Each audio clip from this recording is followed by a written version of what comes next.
And welcome to another episode of Tales of a Gutsy Ninja. Today we're doing this one inside of the car. We got time to do it. Now today's topic is going to be about your financial stride. I'm not a financial advisor, but there's something in the creator world, universe, God, this has been giving me this thinking for a while. And I was like, why are you choosing me? Well, it's choosing me and a lot of other people that might be telling you the same thing. A lot of you guys are about to hit this stride of financial empowerment, I would say. You guys are about to get back what you guys were missing in your life when it comes to finances. I like to call it the Buddha era of finances because you're going to isolate your money into what you're truly supposed to be doing. You're going to isolate it into your investments. If you've done investments, you're going to isolate it into buying or purchasing a home for yourself in real estate. You guys are about to really hit that where you guys are going to be focusing on yourselves. And that's why I like to call it the Buddha era, because it's the Buddha era of a lot of men and women, of course, that have been living in this, how will I put it to you this way? I've been living in this moment of financial hardships, right?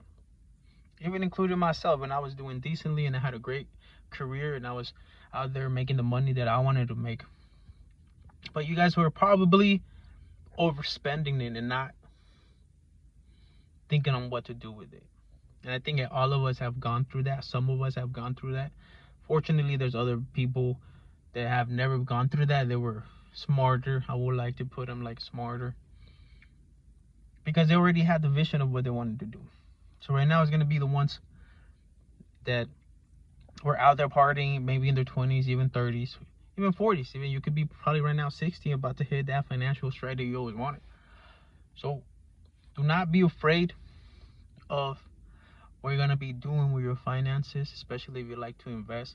I've played with investments during that pandemic, and it taught me a valuable lesson of like, if I had this amount of money that I eventually am going to get, then I can play even further. So it put a mindset of like, if I can do this with small amounts, I could do it with bigger amounts. And that's the point I'm trying to get to all of you guys that are watching the video today. You guys are about to get that with your monetary life. Let's be real. A lot of us don't know how to manage our money. A lot of us come from families that overspend their money. A lot of us come from the broken homes that don't teach us about finances. And it's okay. It's okay if no one taught you about finances. It's okay if nobody taught you how to manage the money. It's okay if nobody taught you how to save certain money for certain rainy days. So don't be afraid that you have lost some money. Don't be even afraid that your career hasn't taken off, or your YouTube channel hasn't taken off, or your Twitch account hasn't taken off, or anything that you are making for yourself, or a name for yourself, your own branding hasn't taken off, because it takes a while. Every day you learn something new. And when it comes to finances, is the one thing that a lot of us, I don't know if you guys are, whatever ethnicity you are, but I'll put it for Latino community. We come from a community where it's like, yeah, you see it, you're gonna want it, right? Because you work hard for it. You're like, well, I work hard for this, so I'm gonna go and purchase this. I work hard for this, so I'm gonna go buy this car. Or, well, you know what, my credit is good now, so I'm gonna go and buy liability things. And studying other ethnicities, and shout out to my big brothers and sisters, my African people, my black people too. And African, I'm talking from Africa, not Americans. Black Americans is different, okay? But big shout out to both of those cultures, because I studied them on how they realize that mastering your finances will make you live a free life. A lot of people say that finances are not will make you happy. Finances will definitely make you happy. I mean, once you know that your bills are covered, and you can go out one or twice a month, depending on the energy that you have. If you're neurodivergent, and and you observe a lot of energy people, and you come home and you just passed out because you were putting all your energy out there to just be motivated and just be fun with people and be the life of the party. It takes a toll of you. So don't be afraid. Don't be afraid. Don't be afraid that you have to start rolling on your finances, right? Because nobody has taught you guys or me how to manage those finances.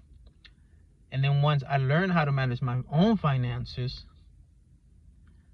then I was like, you know what? Now I know what to do furthermore into my life. So keep sticking to your plan. Don't worry about people misjudging you because you might have a good career, you might have a good steady income, but you probably want more than that. You probably want to, you know, have passive income coming into your life. And let's be real, it's hard. People think that becoming an entrepreneur or becoming your self-independent boss is talking about thinking about only working 4 hours and you're gonna make this money. Like, be realistically, I've always been realistically. You guys are gonna need to be realistic. Like, you have to work almost 25/7 if you're gonna be doing that. People think like, oh well, look at them, they're traveling. Yeah, but you guys don't know how long it took them to go ahead and be financially independent, where they can now travel and have the vacations that they want, right?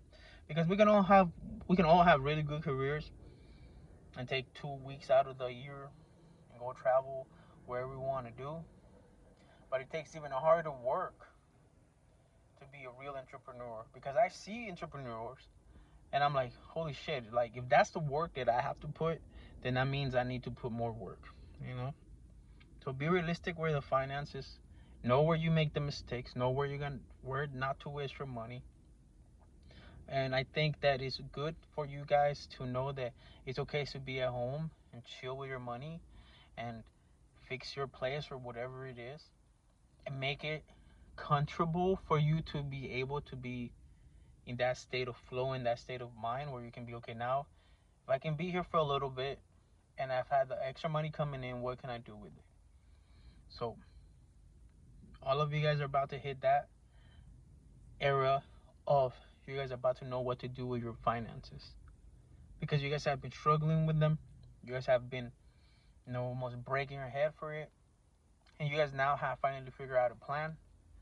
So the universe, I like to call it the universe itself, but God is telling you guys that you guys are about to hit that era of your lives where you're going to be able to enjoy some leisure and come back home and enjoy all of the rest that you guys have. So I wasn't going to make it a big deal video, but I think a lot of you guys needed to know that. You guys needed to know that it's time for you guys to not look at money like it's a bad thing if you want more money, because a lot of us are raised to think that, oh, money is the root of all evil, and it's really not. It's really not at all. So hopefully I didn't went off in a tangent again, but I was gonna drop this video on Tuesday, so I'm dropping it earlier. Thank you for watching. Thank you for subscribing. Thank you for commenting down below. You guys have a wonderful day. You guys have a very beautiful, wonderful day. And God bless you guys all.